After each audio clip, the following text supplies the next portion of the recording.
Hi, I'm LouCinda Laughlin. Welcome to Auburn Community Television on Wave Channel 20 and this episode of Meet the Artist. Meet the Artist is supported by the North Auburn Artist to introduce artists in our local community. Today we are at the studio of Nicholson Blown Glass. We previously filmed at this location when we spoke with Janet Nicholson, and she shared with us the history of Rick and Janet's blown glass work at the studio, which has been here over 30 years. Today we are visiting with the next generation, Hannah and Alana, and an extra visitor, Marco. Thank you so very much for opening up the studio to us today and talking with us.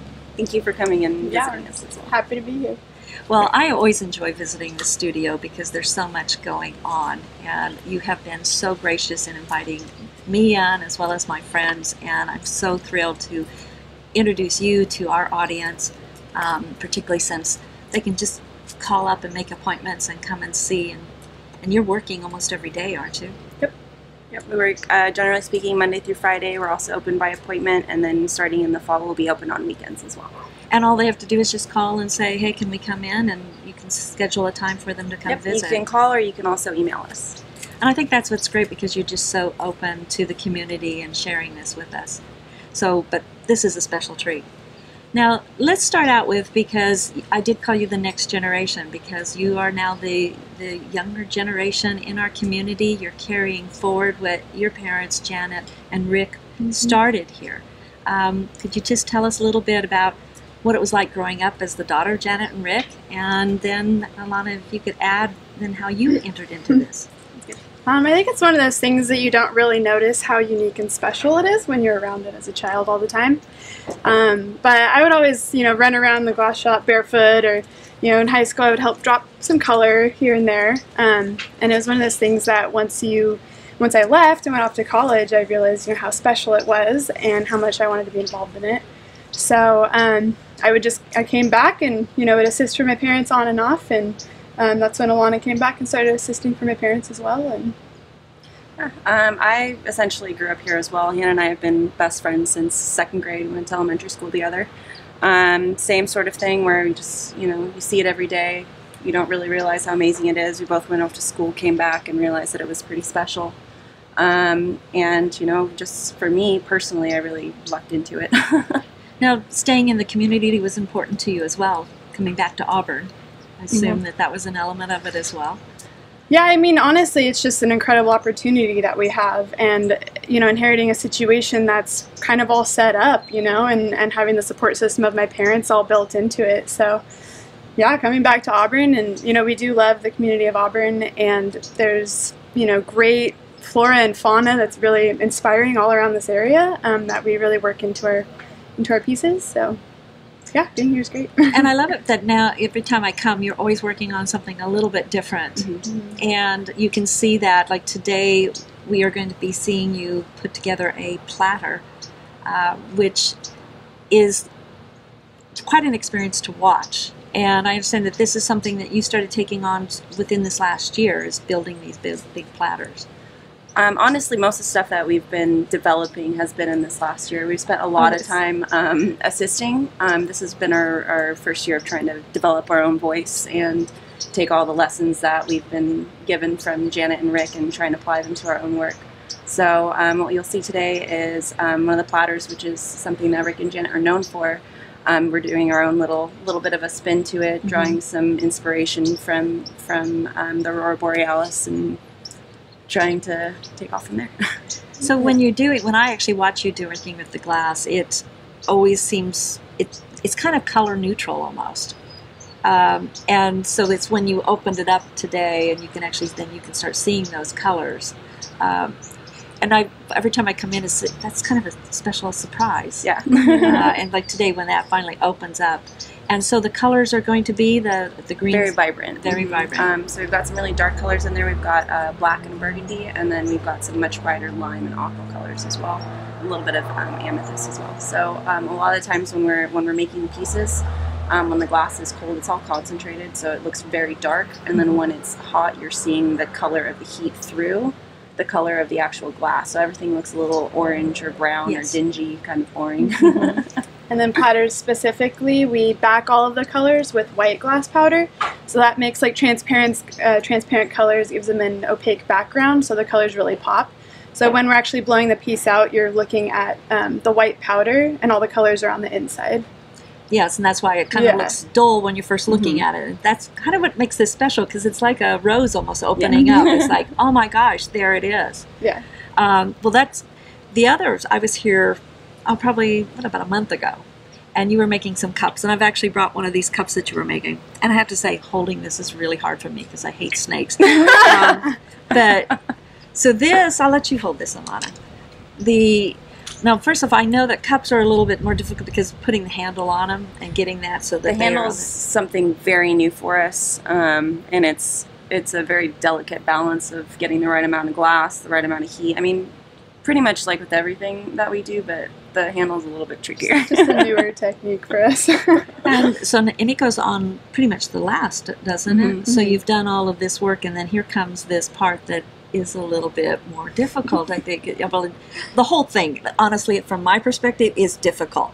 But getting that, and so that it weights it correctly, I can see where that is. So let's talk about this particular piece, because this snake that you have going around there, is that put on after you've done all this glass work here?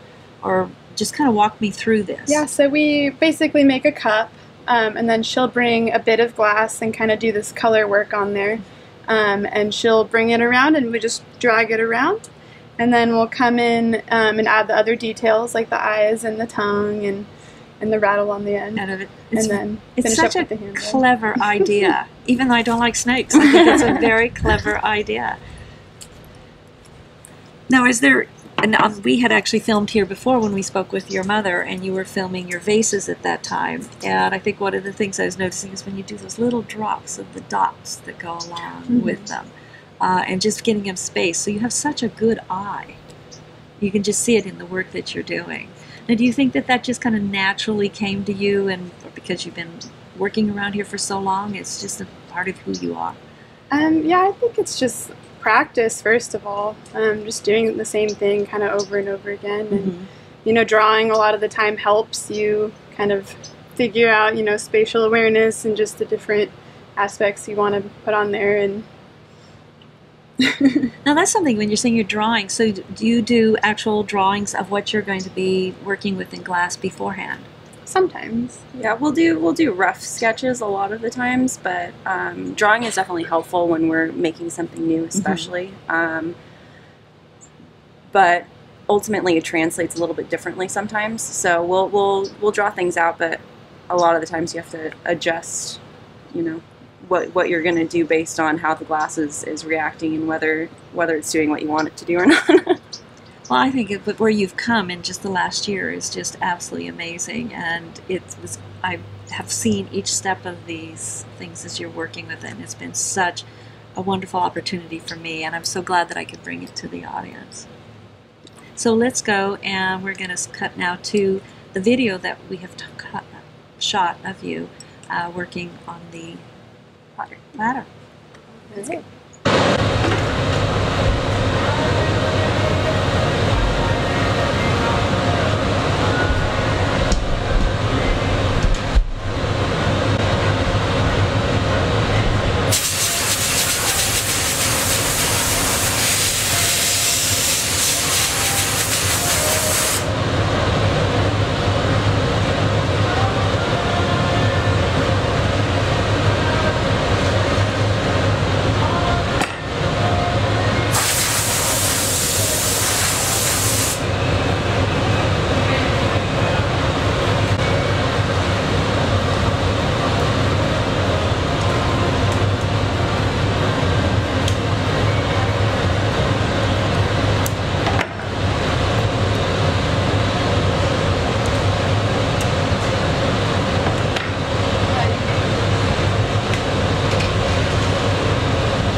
was really interesting to see how they developed this platter. And again, thank you, because that was amazing.